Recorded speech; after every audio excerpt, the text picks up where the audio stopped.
President Trump says a peace deal between Ukraine and Russia is closer than ever as talks continue in Germany to broker a deal.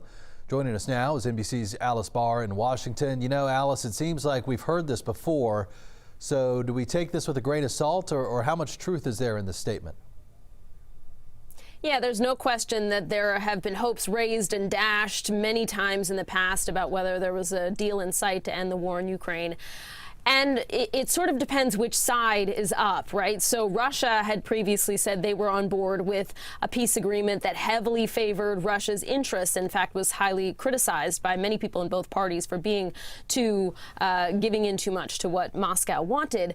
And now the proposal that is up for review leans a little bit back toward Ukraine's direction. But in a positive sign, there are some concessions here. Ukraine is giving some things up. So it's not completely hardline. This is what Ukraine wants. This is what Russia wants, which has kind of been the case in the past. And that perhaps gives reason for hope. And, you know, certainly President Trump is sounding optimistic, saying he thinks we're the closest we've ever been, though even he is hedging and saying this has been just a lot harder than he or anyone expected it would be to reach some kind of an agreement. Well, you mentioned these concessions by Ukraine. I know these talks are going on in Germany, and there's been at least one major concession by Ukraine. I mean, how did that come about? Yeah, so the deal here is that Ukraine says it's willing to give up a long-sought push for NATO membership. That had been one of Ukraine's red lines. That was also a red line for Russia. They said that can't happen.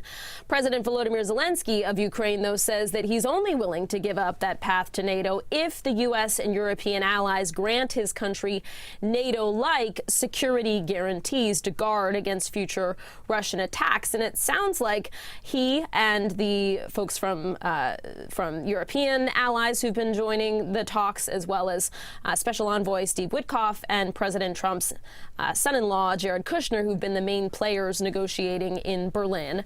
They all seem to have come up with some kind of language that President Zelensky is happy with, that satisfies that NATO-like promise. And from what we understand, European leaders released a statement after the Berlin talks saying they and the U.S. committed jointly to providing Ukraine robust security guarantees, including a European-led and U.S.-backed multinational force that would operate inside Ukraine.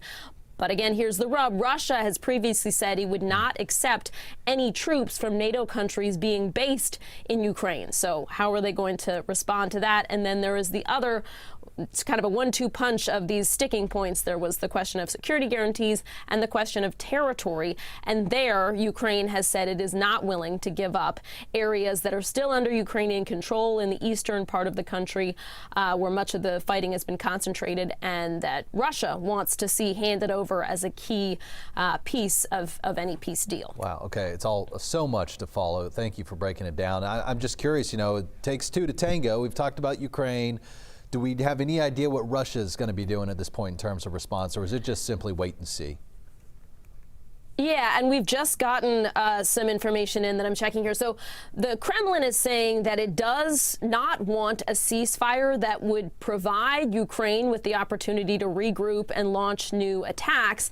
So a ceasefire without a peace deal does not seem to be in the cards right now. It's kind of an all or nothing.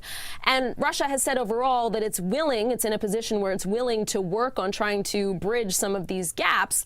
But again, Vladimir Putin has also made statements like he thinks that they're winning on the battlefield and that he is not going to give in on any points, that he thinks he could just win if he keeps slogging it out on the battlefield. So again, now we're in a position where Ukraine is happy again, and it's a question of how Russia is going to respond to this, particularly to the idea of there potentially being troops on the ground from NATO countries in Ukraine, something that Vladimir Putin has said he would never go along with. Alice Barr, are we closer to a peace deal or further away? We'll just have to wait and see. Thank you for breaking it down for us.